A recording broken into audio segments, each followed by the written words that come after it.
54. Dharma nature, going west, reaches the women's state. Mind monkey makes a plan to flee the fair sex. We tell you now about Tripitaka and his disciples, who left the household at the village and followed the road westward. In less than 40 miles, they arrived at the state border of western Liang. Pointing ahead as he rode along, the Tang monk said, "Wukong, we are approaching a city, and from the noise and hubbub coming from the markets, I suppose it must be the women's state. All of you must take care to behave properly. Keep your desires under control and don't let them violate the teachings of our gate of law." Hearing this, the 3 disciples obeyed the strict admonition. Soon they reached the head of the street that opened to the eastern gate. The people there, with long skirts and short blouses, powdered faces and oily heads, were all women regardless of whether they were young or old. Many of them were doing business on the streets, and when they saw the 4 of them walking by, they all clapped their hands in acclaim and laughed aloud, crying happily, "Human seeds are coming! Human seeds are coming!" Tripitaka was so startled that he reined in his horse. All at once the street was blocked, completely filled with women, and all you could hear were laughter and chatter. 8 Rules began to holler wildly, "I'm a pig for sale! I'm a pig for sale!" "Idiot," said Pilgrim. "Stop this nonsense. Bring out your old features, that's all." Indeed, 8 Rules shook his head a couple of times and stuck up his 2 rush leaf fan ears. Then he wriggled his lips like 2 hanging lotus roots and gave a yell, so frightening those women that they all fell and stumbled. We have a testimonial poem, and it says, "The sage monk, seeking Buddha, reached western Liang. A land full of females, but without one male. Farmers, scholars, workers, and those in trade. The fishers and plowers were women all. Maidens lined the streets, crying, 'Human seeds!' Young girls filled the roads to greet the comely men. If Wu Neng did not show his ugly face, the siege by the fair sex would be pain indeed." In this way, the people became frightened and none dared go forward. Everyone was rubbing her hands and squatting down. They shook their heads, bit their fingers, and crowded both sides of the street, trembling all over but still eager to stare at the Tang monk. The great sage Sun had to display his hideous face in order to open up the road, while Sha monk, too, played monster to keep order. Leading the horse, 8 Rules stuck out his snout and waved his ears. As the whole entourage proceeded, the pilgrims discovered that the houses in the city were built in orderly rows, while the shops had lavish displays. There were merchants selling rice and salt.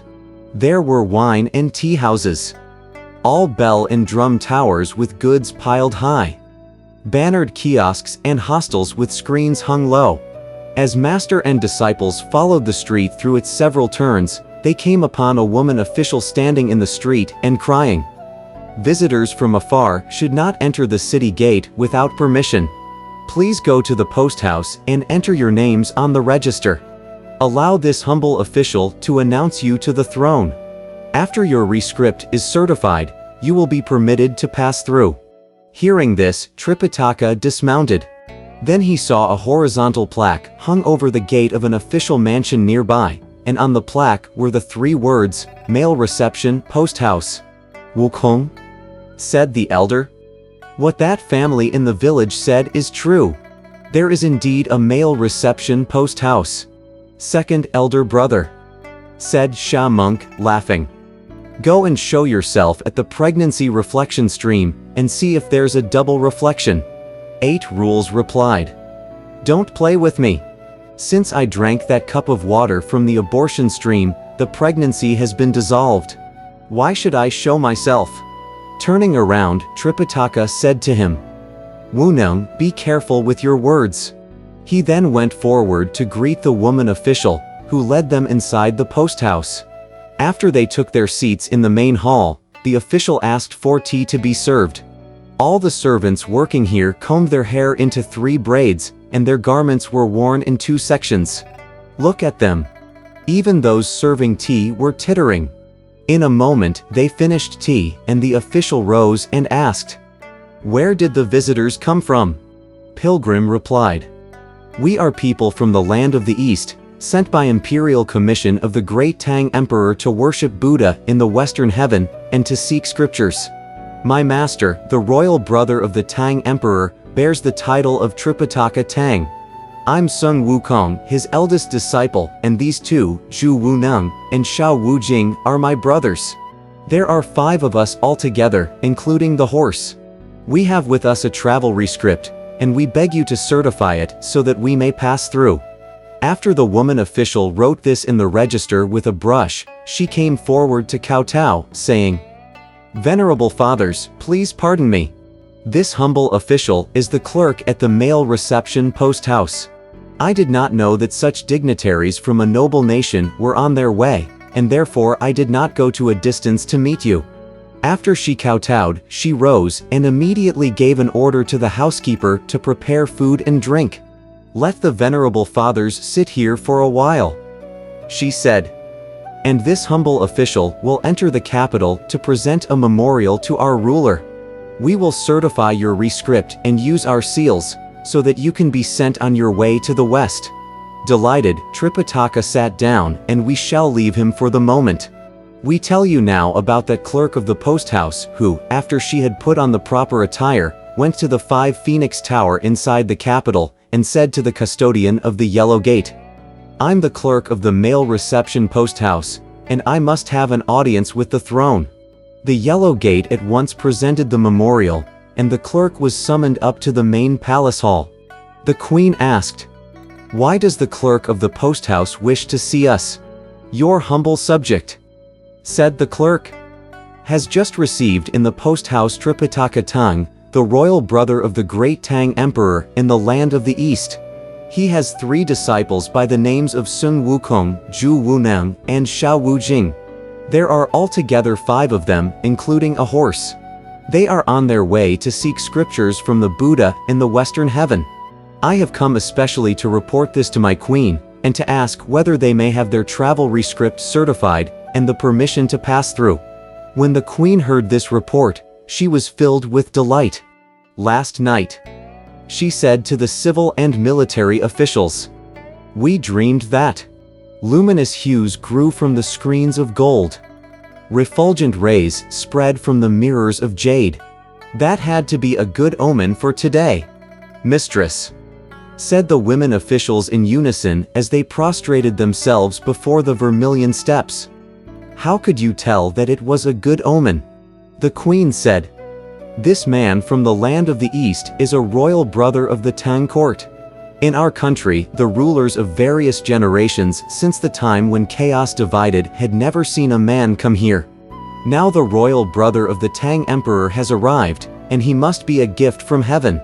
We will use the wealth of an entire nation to ask this royal brother to be king. We are willing to be his queen. Such a sexual union will produce children and grandchildren, and the perpetuity of our kingdom will be assured.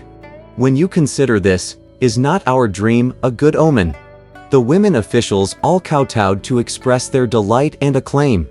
Then the clerk of the post house said, "What our mistress has proposed is good for extending the familial line to 10,000 generations. But those 3 disciples of the royal brother are savage men. Their appearances are most unsightly. According to what you have seen, worthy subject, how does that royal brother look?" asked the queen. "And how do his disciples look?"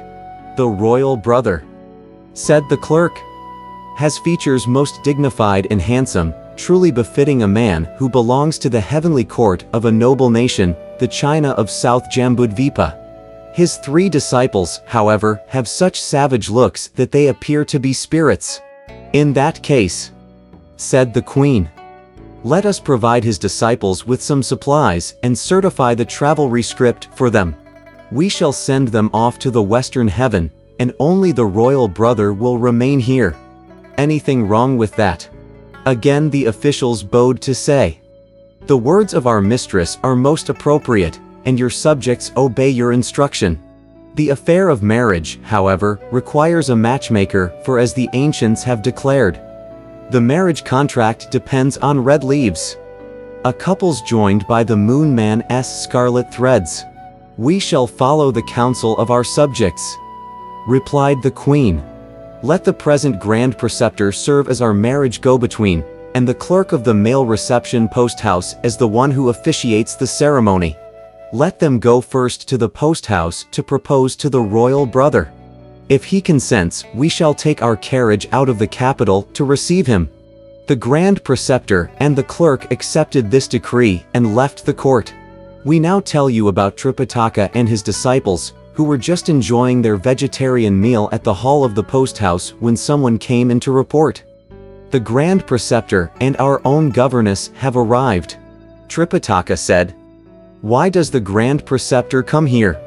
Perhaps the queen wants to give us an invitation, said 8 Rules. If not that, said Pilgrim, then to offer a proposal of marriage. Wukong, said Tripitaka. If they hold us and want to force us to marry them, what shall we do? Master, replied Pilgrim. Just say yes to them. Old Monkey will take care of the matter.